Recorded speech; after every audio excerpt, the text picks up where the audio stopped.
Hello, I'm gonna make a video exploring the question of whether reason is universal or not. Um, so basically, what you got to think about is if two people are facing a moral dilemma and they use a correct line of reasoning, is that reasoning going to always take them to the same moral conclusion? Because supposedly, if reason was universal, then it would always lead to the same outcome. I don't know, or the same answer in the same situation. But I don't know, because it doesn't seem to be that the case. It seems to be that you can come to different moral conclusions in the same circumstance, just based on individual differences. Like, and some of those conclusions may actually be quite reprehensible. Is it that they're using wrong reason, or is it just that they're not coming to the right conclusion or the good conclusion? And I guess that raises questions of, well, if there's no objective good and bad, then how is it possible that you can come to the right conclusion? Because there is no right conclusion. And I know that this is like quite a postmodern thing to say, perhaps, but and like it and forces moral relativism.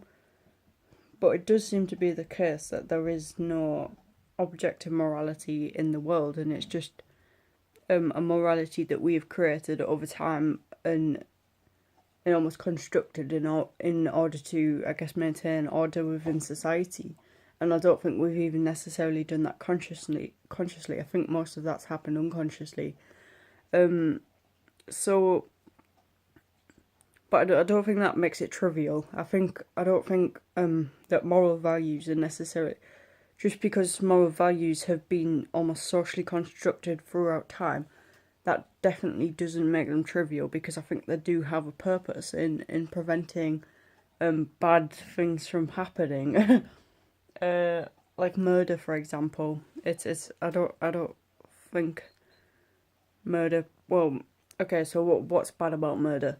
It takes away an individual life, so it stops that person from having the opportunity to live that life, and I guess you can also use that as we'll say, well, that's a bad thing, because you might be a bit cynical towards I don't know, life or whatever.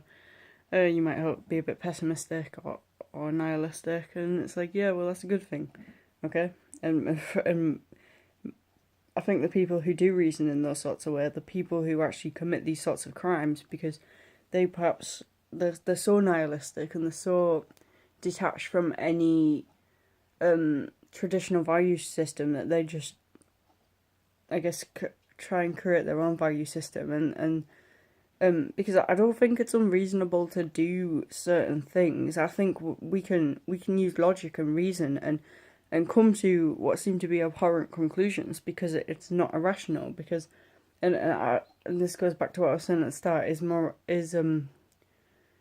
reason universal? I don't think it is. I think Immanuel Kant thought it was universal, because he lived in an age where religion was it was just the norm, pretty much, and obviously this was before Nietzsche declared the death of God. So although Kant was in the age of reason and the Enlightenment, where scientific advancements were coming on quickly, it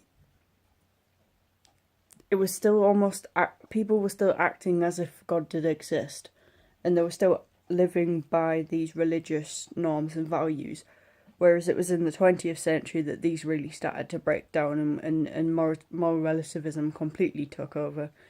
And that's obviously where the problem started. And those seemed like reasonable things. Like communism seemed reasonable. It's like, okay, well, there is people who are being oppressed, there are oppressors, there are people at the top who are exploiting the people at the bottom, therefore we need to do something to stop this from happening. And at the time that obviously did sound reasonable, but I mean, Nietzsche saw a problem with it. He predicted genocide and totalitarianism basically communism and fascism. So,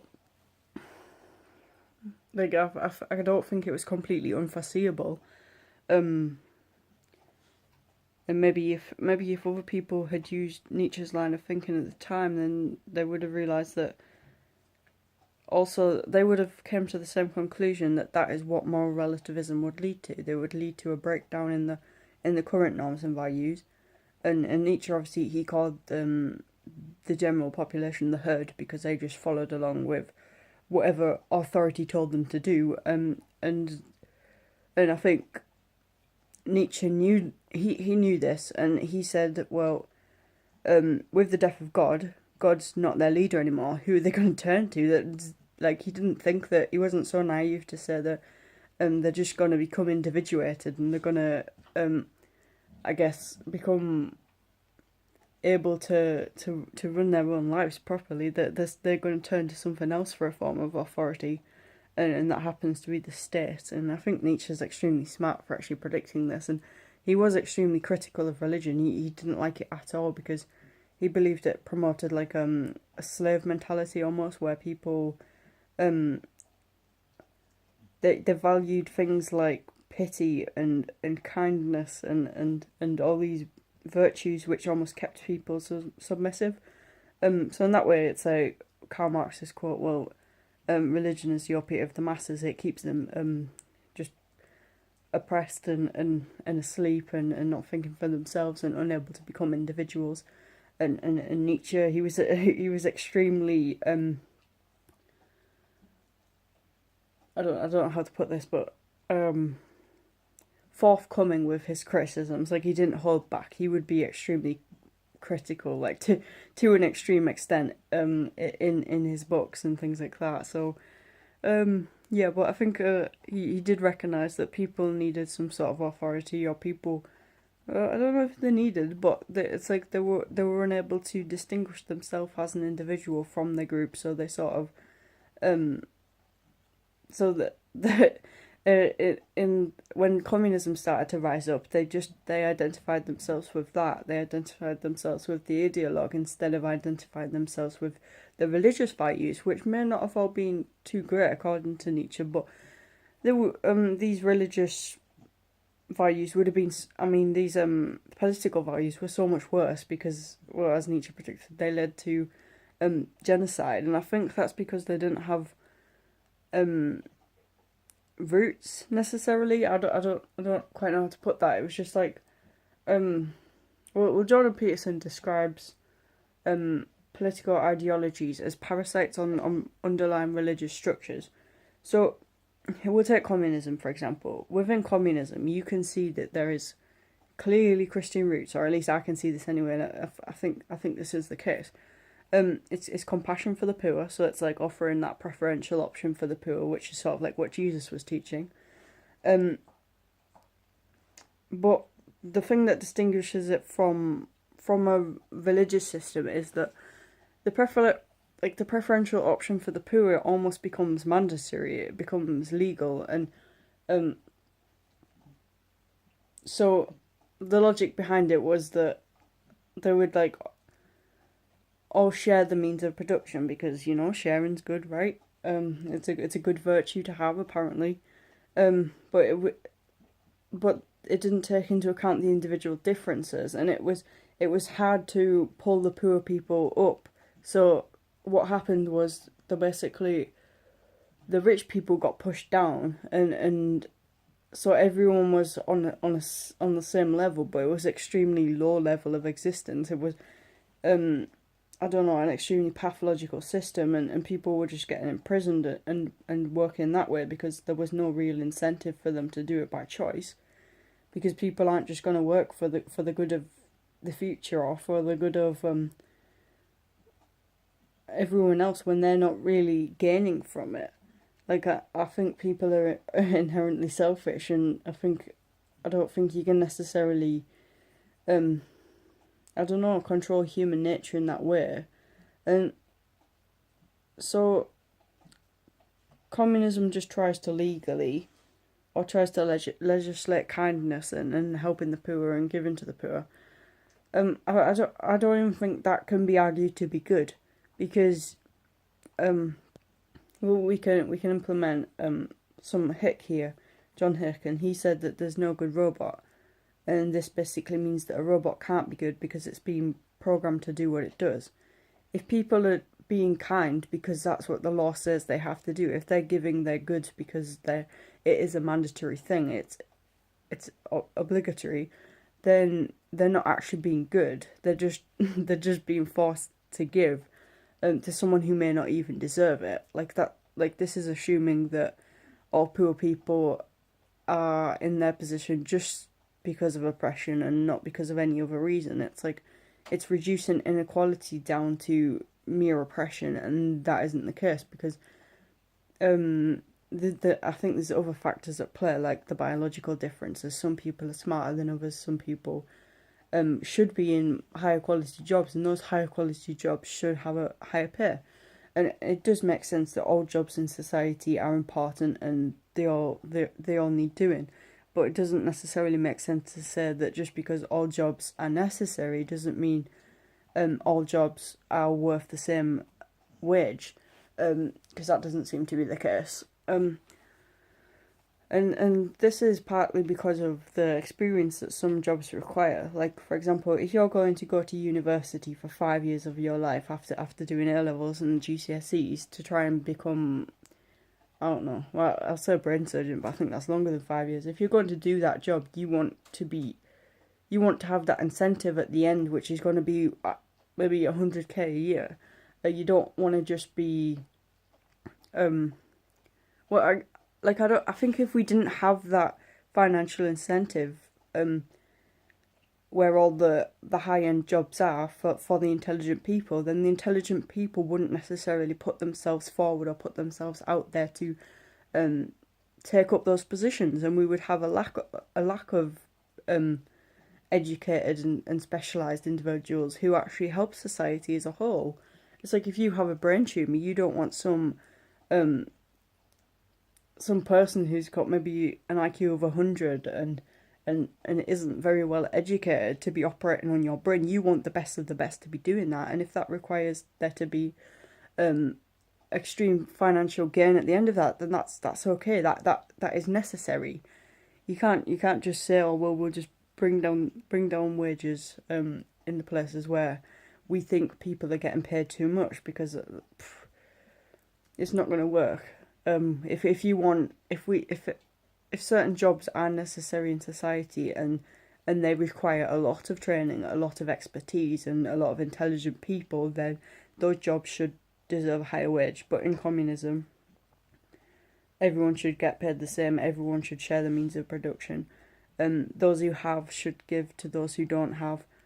So yeah, communism doesn't work in that way. But you can see how it's got Christian roots, because of the emphasis put on kindness and sharing and compassion and all these different moral values, I guess.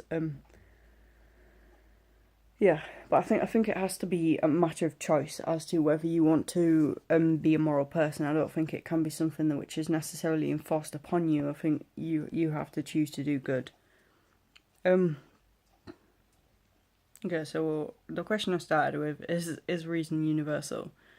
And I went a little bit off track talking about communism, but is reason universal? I have no idea.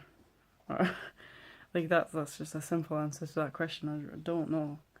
It depends what your class as reason, doesn't it? Because well, I guess we can look at the logos, or the logos, or whatever it's called. So this is like supposedly the underlying logic which underpins our universe, and it holds everything together. And I know Jordan Peterson's talked about this a lot, and I've tried to get my head around it before, and I've sort of managed to an extent, but I think it's a really complicated idea. It does seem to make sense that there is some sort of underlying rational structure which holds everything together. Otherwise, we wouldn't be able to reason with each other, and See, I have a problem with this idea. I don't know if the logos is just subject to human experience or if it's somehow actually existent in the universe itself, and we just sort of tap into it, because that's also a possibility. Um, I think the latter would imply that there was a god, and I don't know if there is a god. I think I'd sort of like there to be a god, like or perhaps even if I could just believe in a god, but he didn't actually exist, because I feel like if I don't do that, then I fall prey to moral relativism, and that just makes me nihilistic. And when I'm nihilistic, I don't feel like I'm being as productive in life. I just said, well, what's the point of doing anything if you're nihilistic? Because there's no point to anything. And then you can say, oh, well, you can just create your own values. You can be good. You can do this and do that. And it's like, well, okay, that generally leads to some bad things. And most of the values you hold anyway are probably religious values. Um, like I think, no, I don't know what I think. I don't like the fact that there's like no apparent or easy answers to these sorts of questions. Like, what the hell does it mean? Like, what even is reason? Reason seems to be something, a means of using, a means of understanding and communicating with other human beings on planet Earth so that we can get somewhere and get things done. But it's like, what does that thing that we're trying to do have to be? And I think this is an extremely difficult thing to work out without religion. Because where are you trying to get to if you don't have that goal? I mean, I guess you can say, well, you can try and get somewhere in the material world. You can try and get financial success. It's like, okay, but why bother doing that if there's no meaning? I think you sort of have to find that meaning, don't you? And maybe it's necessary that you have some sort of religion or spiritual spiritual guidance through that. So I don't know. Like, I hate being nihilistic, and it makes me feel like I should probably be religious. I know I was writing about this the other day, actually, and it's like, well, does it make a person weak? Because I know this is an argument used by the new atheists, that someone should be able to, well, someone shouldn't have to rely on a god to be happy or to live a valued life. And it's like, well, is that really the case? Um, and so, well, it's just perhaps weak for the individual to do that, but then you can come back and say, well, we are pretty weak. We're vulnerable. We're not immortal. We're going to die. We have knowledge of our death. We're subject to disease and deadly diseases. We get ill. We're not perfect. We're extremely far from that. So we are weak. So what's wrong with having almost like a crutch? And maybe that crutch is religion, and maybe it's not such a bad thing that that crutch is religion, because that holds things together. It provides us with an axiom as a society. It provides us with a shared consensus, or a shared set of values which can enforce consensus in society, and that's essentially what Emil Durkheim said about religion. He said that's that's the purpose of the religion, or function of religion, because he was a functionalist. I think he was the founder of functionalism, actually.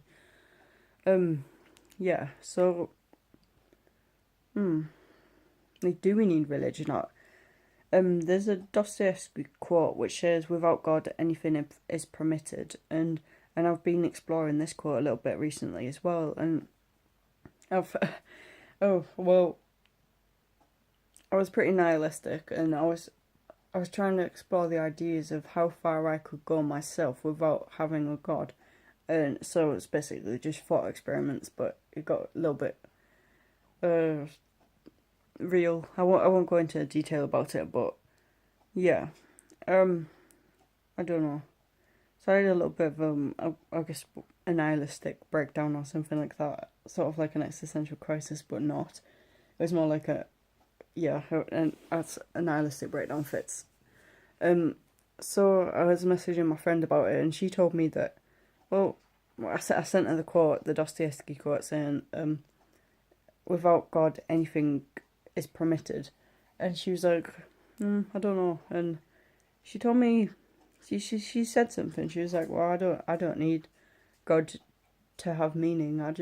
Nature's enough for me. And I'm like, She's right, but what if nature is God, or a representation of God, or because I don't know if we completely know what God is. Like, I feel like nature is associated with more like the feminine, whereas like the Abrahamic God is more like the archetype of the masculine or something like that. And so yeah, I think nature does have a spiritual aspect to it in that it's alive, but it's also not, because it grows and it seems to have like a strange energy to it. It affects our being. It puts us in like a different state of consciousness to being in a room like this. So I don't think you can say that nature is necessarily insignificant. I think nature. I don't know if you can say anything's really insignificant or trivial. And I think it's impossible to say that life doesn't have meaning, because this is what I came to the conclusion of the other day after I had a nihilistic type crisis thing.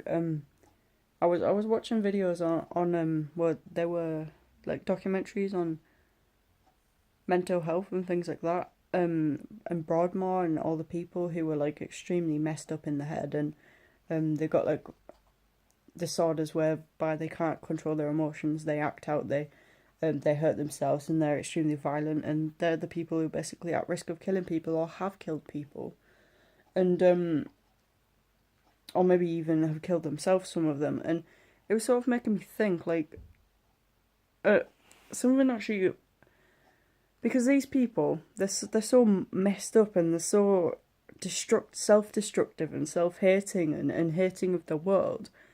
Well, I'll say the majority of them anyway, what were on this documentary, but the people who were there, like the carers, they were still so caught up in this idea of the sanctity of life. It's like, well, that they were still trying so hard to preserve these people's lives in case there was a cure. And it was like, well, there's always someone who cares, almost. And it's like, the fact that there's always someone who cares can almost dispute the fact that life has no meaning, dispute the idea that life has no meaning. Because if there's people who care about you, that means that you mean something to them. Whether you like it or not, you can't sever that meaning unless you do something extremely terrible, but you still mean something to people. And the fact that you mean something to people doesn't matter whether you mean something to yourself, because there's still meaning there. You can't just zoom in on one aspect of the human experience and expect and not explore other territory, which is also necessary to life, and say that just because this aspect of life doesn't feel like it has any meaning doesn't mean that the whole phenomena doesn't have any meaning. Because, like I've just said, like, if you mean something to other people, that's a form of meaning. And it seems to be an inevitable form of meaning because it's based on an empathic response.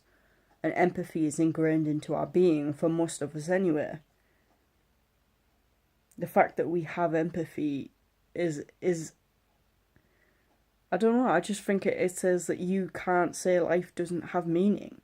And I was watching another documentary as well about university suicides, and it was really sad, because there was these people who were extremely smart people, and they get like A's, and they got A stars all the way through their college, and then they go to university, like some of the most prestigious in the UK, and I think it was like Oxford, that was actually on the show, and it would just get too much for them, and they wouldn't talk about it, and then eventually,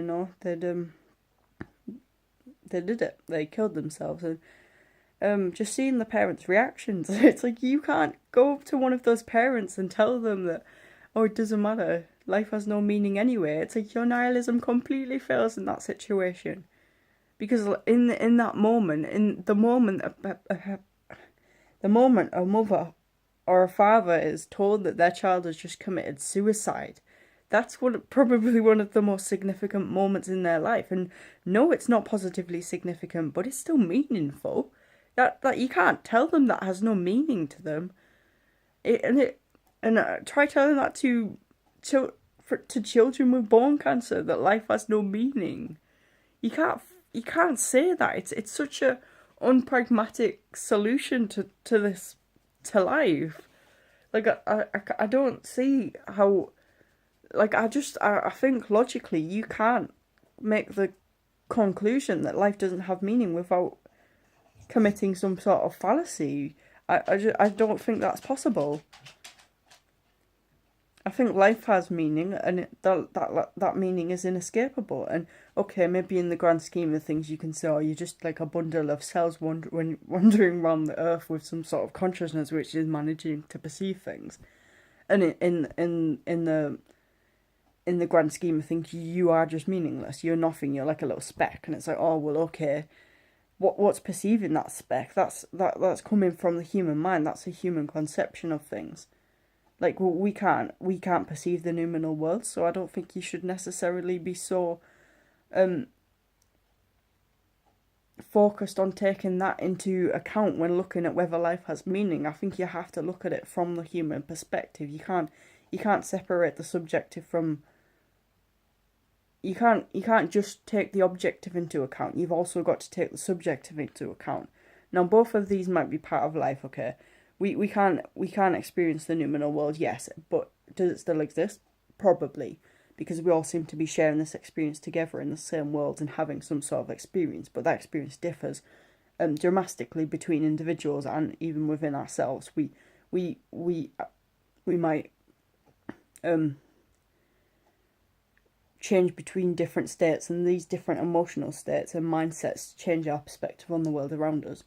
Okay, but so let's assume that the noumenal world itself has no meaning. Okay, that's alright. But then you've also got to take into account the subjective side of life. That's just as much a part of life as the noumenal part, if not more a part of life, because this is what we're actually experiencing, this is what we're living out. And you can't deny that doesn't have any meaning, because of the reasons I've just said. Nihilism doesn't stand strong in the face of suffering. It's a philosophy that fails in that sort of way. So, I think I know I didn't talk about what I wanted to talk about in this video, which is rationality objective, or is reason universal? And I don't know. I've explored an idea here which I think is based on reason. I think it is an objective claim. I think if we do use a line of reasoning, and it is the right line of reasoning, then we will come to the same conclusion. But it's extremely complicated because there's all these different aspects to making a moral decision and to trying to figure things out, that it's very easy to perhaps there's not just one line of reasoning, but I don't know. I think in certain circumstances, in certain cases, that there are just objective moral truths. If the evidence points to something, then it's probably true. And yeah, that's more of an inductive type of reasoning. Yeah. Life has meaning.